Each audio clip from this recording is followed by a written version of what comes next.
I stood outside the wedding venue in the cold, watching through a tall window as my own sister danced in a dress I had never seen, surrounded by family who didn't even notice I was missing. I wasn't invited, not by accident, not by mistake, on purpose, but what happened that night would change everything, and by the time the music stopped, my sister wasn't smiling anymore. Hi, I'm Elodie, and what I'm about to tell you is something I never thought I'd have to live through, let alone talk about. This is the story of how my own sister cut me out of the biggest day of her life and what happened when I showed up anyway. There's a twist near the end that even I didn't see coming, so if you've ever felt pushed aside by your own family, stay with me till the end because trust me, this story isn't over until the very last scene. If you believe family shouldn't treat you this way, drop a comment that says Team Elodie and hit subscribe because there's more of my story coming after this one. To understand how I ended up standing outside that window, you need to know how my sister and I grew up. We were only 2 years apart, but somehow we always felt like we were raised in two different homes. She was the one who got praised for everything. Good grades, a messy room that somehow got overlooked, friends our mother adored. I was the quiet one. The one who tried not to cause trouble, who learned early that attention in our house went to whoever made the most noise, and my sister always made the most noise. I don't say this to sound bitter, I loved her, I really did. When we were kids, before things got complicated, she was my best friend. We shared a room until I was 12. We used to stay up whispering about silly things about what our lives would look like when we grew up. She always said she wanted a big wedding, the kind with string lights and a band that played until midnight. I remember laughing and telling her I'd be the one giving the speech, the one standing right beside her. But somewhere between those whispered conversations and adulthood, something shifted. Our mother had a habit of comparing us out loud in front of people. Why can't you be more outgoing like your sister? Or the opposite, depending on the day, why can't you be calm and helpful like your sister? We were always being measured against each other, and over time, that kind of comparison does something to two people. It either brings them closer or it builds a wall. For us, it built a wall brick by brick, until we barely knew how to talk to each other without it turning into something tense. There was an incident years before any of this wedding business started that I think planted the real seed of resentment. I won't go into all the details right now, but it involved a falling out over something my sister felt I had taken from her, something that wasn't even my fault, not really. She never forgave me for it, even though I tried more than once to make things right. That unresolved hurt sat between us for years, quiet but never gone, like a splinter neither of us ever pulled out. Then, about a year before the wedding, she got engaged. I remember finding out through a phone call from our mother, not from my sister herself, which honestly should have told me everything I needed to know right then and there. But I was hopeful. I thought maybe this was a chance for us to reset. A wedding is supposed to bring families together, isn't it? I thought maybe planning something this big, something this joyful, would soften whatever was left between us. So I called her, I told her congratulations, and I meant it. I asked if she needed help with anything, flowers, seating charts, anything at all. I even offered to help pay for part of the catering because I knew weddings were expensive and I wanted to show her I was trying.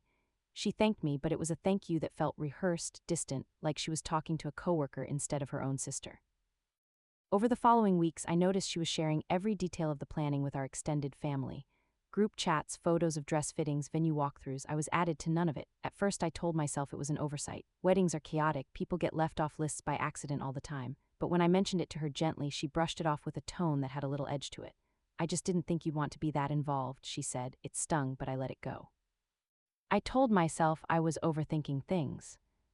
Then the save the date cards went out. I found out not from my sister, not from a card in my own mailbox, but from a cousin who posted a picture online holding hers up with a big smile.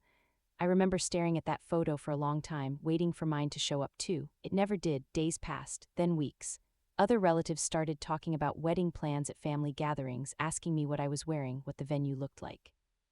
I had to sit there and pretend I knew something I didn't, because admitting the truth out loud, that I hadn't been invited to my own sister's wedding, felt too humiliating to say. Eventually, I couldn't pretend anymore. I called our mother, hoping she'd tell me it was a mistake, that there had been a mix-up with the mailing list. Instead, what I got was silence on the other end of the phone, followed by a sigh and then the words that broke something in me. She has her reasons, Elodie. You know how she feels about what happened between you two. Maybe it's better if you don't push this. I sat on the edge of my bed after that call, and I cried in a way I hadn't cried in years. Not loud, dramatic crying. Just quiet tears that came from somewhere deep, somewhere that had been holding this hurt for a long time, maybe even since we were kids sharing that bedroom and whispering about our futures. I decided I needed to hear it from her directly, not through our mother, not through cousins or group chats. I wanted my sister to look me in the eye, or at least hear my voice, and tell me herself why she had decided to erase me from one of the most important days of her life. So I called her. It took 3 tries before she even picked up. When she finally did, her voice was flat, guarded, like she had been expecting this call and had already decided exactly how she wanted it to go. "Why wasn't I invited?" I asked her, as calmly as I could manage, even though my hands were shaking. She didn't soften, she didn't even hesitate. "Because I don't want you there," she said. "I don't want the day ruined by you standing there pretending like nothing happened between us. You've always been good at pretending, Elodie, acting like the victim while everyone forgets what you actually did." That was the moment the old wound came back into full view. Years ago, when we were younger, there had been a situation involving a relationship she cared about deeply, one that ended badly, and somehow in her mind, I had been part of the reason it fell apart. The truth was far more complicated than she remembered it, but she had built a story in her head over the years where I was the villain, and no amount of explaining on my part had ever been able to change that story. I had tried more than once to clear the air, to explain what had really happened, but she never wanted to hear it. She wanted to be angry because being angry was easier than forgiving. "That was years ago," I told her, my voice cracking.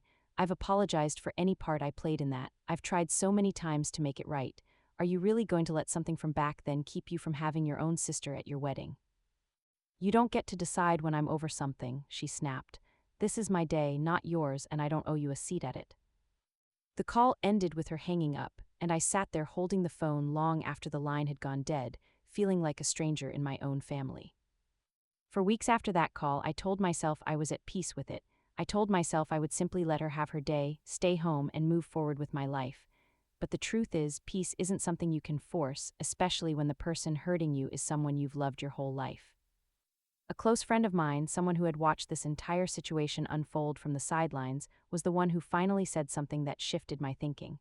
We were having coffee one evening, and she looked at me and said, "Elodie, you've spent your whole life shrinking yourself so she doesn't feel threatened. Maybe it's time you stopped disappearing just to keep the peace."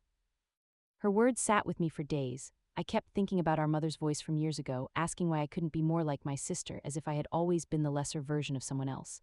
I thought about every birthday, every holiday, every moment where I had quietly stepped back so my sister could have the spotlight, and for the first time I asked myself a question I had never let myself ask before. What if I stopped stepping back? I'm not someone who likes confrontation, I never have been, but something about being told I wasn't welcome at my own sister's wedding lit a fire in me that I didn't know I still had. I decided I wasn't going to crash the wedding to cause a scene. That was never my intention. I decided I was going to go because I deserved to be there, because despite everything, she was still my sister, and some part of me believed that if I showed up with an open heart, maybe, just maybe, something could shift between us. So on the day of the wedding, I got dressed in a soft, pale dress I had bought weeks earlier, one I had originally hoped to wear as a guest who belonged there. I did my hair, I took a deep breath in the mirror, and I drove to the venue. The venue was beautiful, string lights wrapped around the trees outside, just like she always said she wanted when we were kids. For a moment, standing there looking at it, I felt that old closeness rush back, that memory of two sisters whispering about their futures. I didn't walk straight in. I stood near the entrance for a while, watching through the windows as guests mingled inside, as my sister laughed with people who used to be our shared friends, as our mother adjusted flowers on a table like everything in the world was perfectly fine. I watched my sister in her wedding gown, glowing, beautiful, completely unaware that I was standing just outside, close enough to see her but far enough that she hadn't noticed me yet.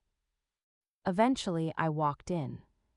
The room went quiet in that particular way rooms go quiet when something unexpected happens. A few relatives noticed me first, their eyes widening, glancing toward my sister to see if she had seen me yet.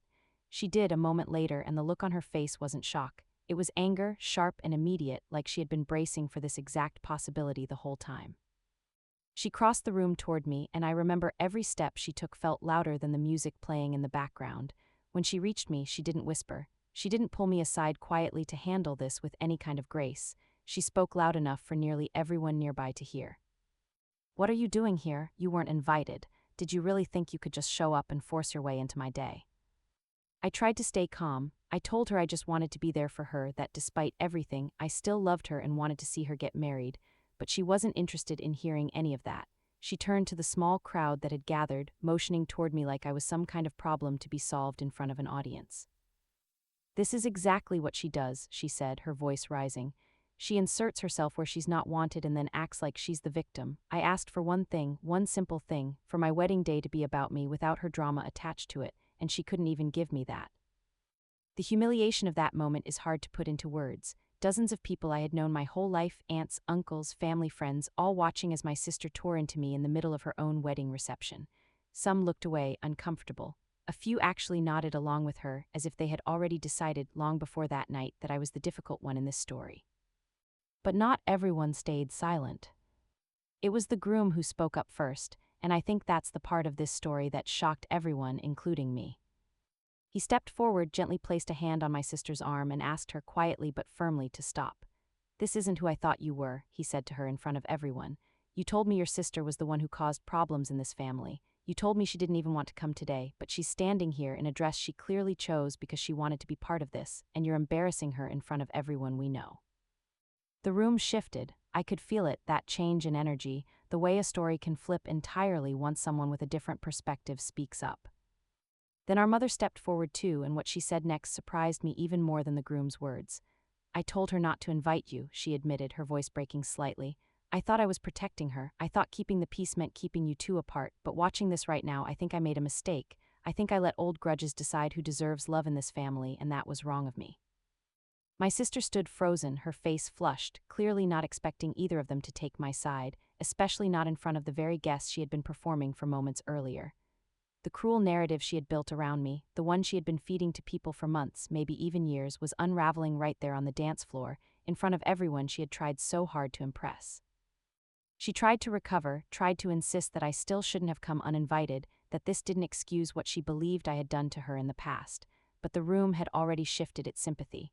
People who had been quiet a few minutes earlier were now looking at her differently, the way you look at someone once you realize the story you were told wasn't the whole truth. I didn't stay for the rest of the reception. I didn't want to make the night about me, even after everything that had just happened. I found a quiet moment, hugged our mother, who was crying by then, and slipped out before the dancing started again. In the weeks that followed, things were tense, as you can probably imagine. My sister didn't reach out right away. I think she needed time to process what had happened, to sit with the discomfort of being seen so clearly in front of people she cared about impressing. But eventually, she did call. It wasn't an easy conversation. There were no perfect apologies, no movie-style reconciliation where everything was suddenly fixed. But she did admit, quietly, that she had let old hurt turn into something uglier than it needed to be.